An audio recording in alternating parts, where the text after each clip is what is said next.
The Edge at 11 starts now.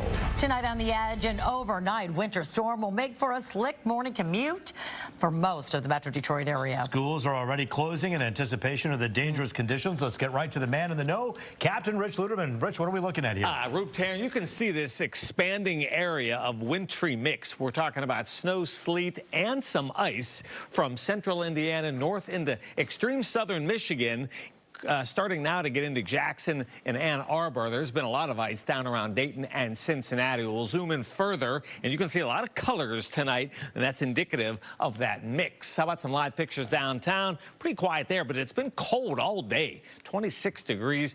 Notice on Sky Tracker, there's some light flurries and some sleet mixing in around Jackson, coming up on the Irish Hills, also down around South Bend and Elkhart, Indiana. So we're just getting started. The good news is most of this is going to be over by the time we get to 7 a.m. So between now and 7 a.m., rounds of wintry mix, and that's that winter weather advisory in effect through 9 a.m. And there will likely be some slick spots overnight and to start your day Thursday. 26 the high, 19 the low. It's been cold all day with that breeze from the east. It's still cold out there. A lot of us in the mid-range of the 20s. There's that flow from the east. We're talking wind chills tonight for a lot of us between 10 and 15. Look at the cold air for Marquette, for Chicago. Down south, they've just made it above freezing in Cincinnati. They've had some sleet there. Pittsburgh 32, Buffalo 18 degrees. So I'm going to start this animation right now, and you can see most of the action still in Indiana and Ohio, but there it is, and there it goes. Most of it is out of here by the time we get to sunrise,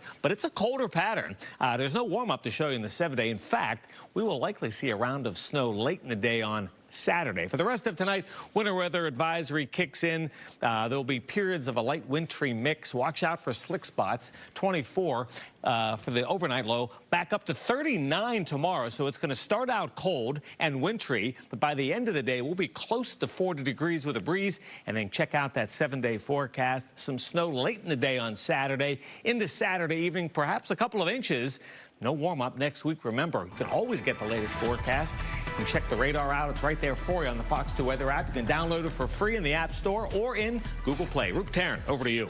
All right, thanks so much. Detroit police cracking down on reckless drivers to curb crashes like these in Detroit. Yes, Fox 2's Jessica Dupnack takes the wheel to show us where officers are keeping a closer eye on the streets.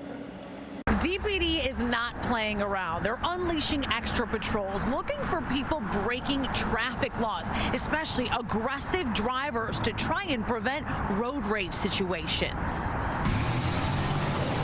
On the west side, the 12th precinct specifically, they've had their traffic issues. So I did an audit last year and found that there was over 1,800 accidents. In the 12 precincts, 5 of those were fatal. A couple lowlights. 1 year ago, we showed you security video of this distracted driver who went right up on an empty car hauler on 8 Mile. And a pair of early morning crashes last year, littering debris all over. 5 fatal traffic crashes in the 12th precinct in 2024, including this one where a 1-year-old girl was hit and killed while walking outside of her home. All of this culminating in a traffic enforcement surge. 7 Mile is typically your quote-unquote raceway. Detroit Police Captain Philip Rodriguez said last Friday DPD beefed up patrols with the help of the Wayne County Sheriff's Office, out all day long pulling over violators. 217 traffic stops, leading to 375 citations. And we also arrested 6 persons for felony arrests, felony infractions, stolen cars, drug possession, CCW, carrying concealed weapons illegally, and 18 misdemeanor arrests.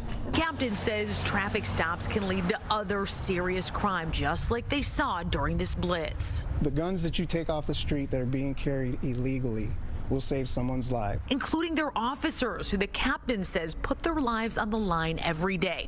Now, this wasn't a one and done. The captain wants to expand by getting neighboring communities in on it for the next half-dozen traffic enforcement surges they have planned. A joint operation where we can show unity in that, yes, you're across 8 Mile, but you're still going to be held accountable for your actions south 8 Mile. The 12th precinct plans to do this twice a month, every month until April. The next one is February 11th, all day long. Reporting on Detroit's west side, Jessica Dupnack on The Edge.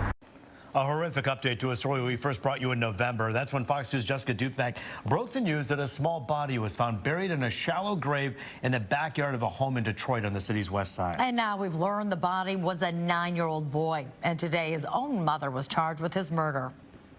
This case is rather shocking. In my 27-year career, I don't remember seeing anything like this.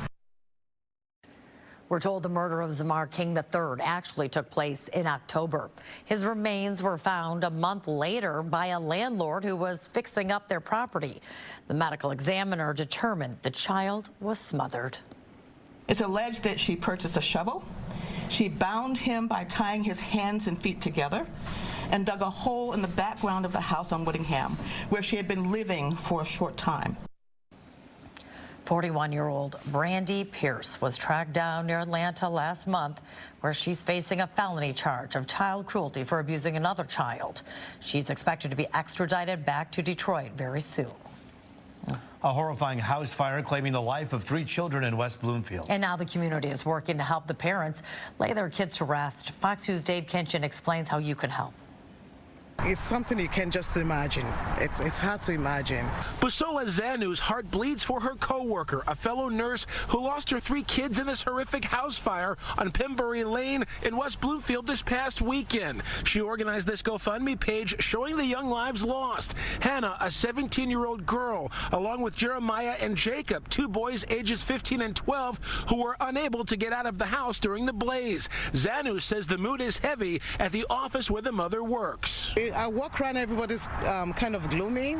It's really sad, but we're just trying to be strong for her so that when she's ready to talk or when she's ready to reach out, then we can be there. Investigators worked the home after getting a search warrant, saying they're taking their time and looking at everything to figure out why the tragedy happened. One of the kids called 911 for help, and the parents, who are cooperating with police, were not home when the flames ravaged the first floor of the structure, leaving a neighborhood in shock. I didn't hear anyone trying to get out. I didn't hear any commotion. I'm very confused why you didn't hear that or whatever. We're looking at everything, taking everything into account. As the search for answers continues, those close to the parents are doing everything they can to lend support during their time of unimaginable grief. We're just trying to stay strong. It's unfortunate there's nothing we can do. They're gone, but we got to be strong for her. Now, we did ask West Bloomfield Township Police if there's any possibility that there could be criminal activity here, and they say that's why they got the search warrant, to look at every single thing, otherwise being very tight-lipped tonight. In West Bloomfield Township, Dave Kinchin on The Edge. A horrifying accident tonight on the slopes. A woman is hospitalized after falling from a ski lift in Mount Holly. The victim, a beloved teacher from a Hamtramck school. Fox News' Lauren Edwards with more on what happened. Maybe hit a pole or something, but an eyewitness said she actually fell off the ski lift, so it was really shocking hearing that. A fun day of skiing for a group of students at Mount Holly Ski Resort turned into panic Wednesday after a teacher took a huge fall. I was going up the middle lift on one of the intermediate runs, and I saw the ski patrol down on the hill, and I said, well, it can't be any of my students because they're on beginner passes. But teacher Terry Christensen, who was chaperoning the school trip of boys from Frontier International Academy based in Hamtramck, says he rushed over to the scene. And I was just thinking, I hope it's not her. I really hope it's not her. And I went right over her and I saw her. She was being helped by multiple people. That's when Ski Patrol told him his fellow teacher and chaperone fell 20 feet off a ski lift. He says the boys were rattled. At first, it was a little bit of a shock, but once I talked them down and said, listen, it's a freak accident. Things happen out here. You just got to stay safe at all times. Anything could happen. Even if you think you're paying attention and that everything's all good, something could happen out of nowhere. He says they were shaken because the teacher was so loved. She's amazing. She's always a bundle of joy. She's always smiling, always having a good time with the students. And you could tell from the students as well, because they were really worried about her, so me included. Groveland Township Fire Department was immediately on scene treating the woman, with Michigan State Police assisting EMS. They say she was taken to the hospital with potentially severe traumatic injuries. Christensen says she's recovering with her mom by her side, which gave the boys some relief. They knew that she was getting the care she needed, and they were able to have a lot of fun still. So it was a successful trip. Things happen, and it's unfortunate. I wish her a speedy recovery. Mount Holly remained open, and as for the woman, at this time, we do not know specifically the injuries she suffered, but we do know that she is, again, recovering. I'm Lauren Edwards in Holly on the Edge. Well, tonight at Fox 2, our hearts are heavy as we mourn the loss of our dear friend, Al Allen. For 3 decades, Al was a very familiar face on WJBK, covering stories from the disappearance of Jimmy Hoffa to Detroit's bankruptcy and severe weather. You know, he won so many awards during his career, and in 2021, he was inducted into the Michigan Journalism Hall of Fame. And while viewers knew Al for his trustworthy reports in the newsroom, he was known for his kindness, his professionalism, his humor, and his words of wisdom. Al Allen passed away this morning at the age of 79. His legacy in Detroit news will live on. 10 years ago, they talked about the same idea of rebuilding the Davison Freeway. So I guess you can say development means jobs. And all the construction going on here in Livonia perhaps is good for the metro area job-wise. But the workers tell me they're fed up, and they're prepared to stay out as long as it takes to get what they want. You know what? All this snow on the ground out here, the commute has not been pleasant. People remember me more by one story. Out in the cold on the overpass with the snow.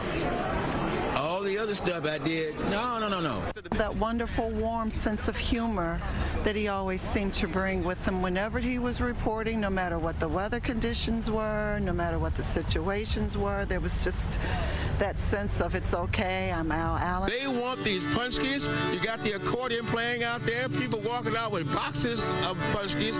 How many are you going to eat today? Hey, a dancing reporter, how about that? Still miss working.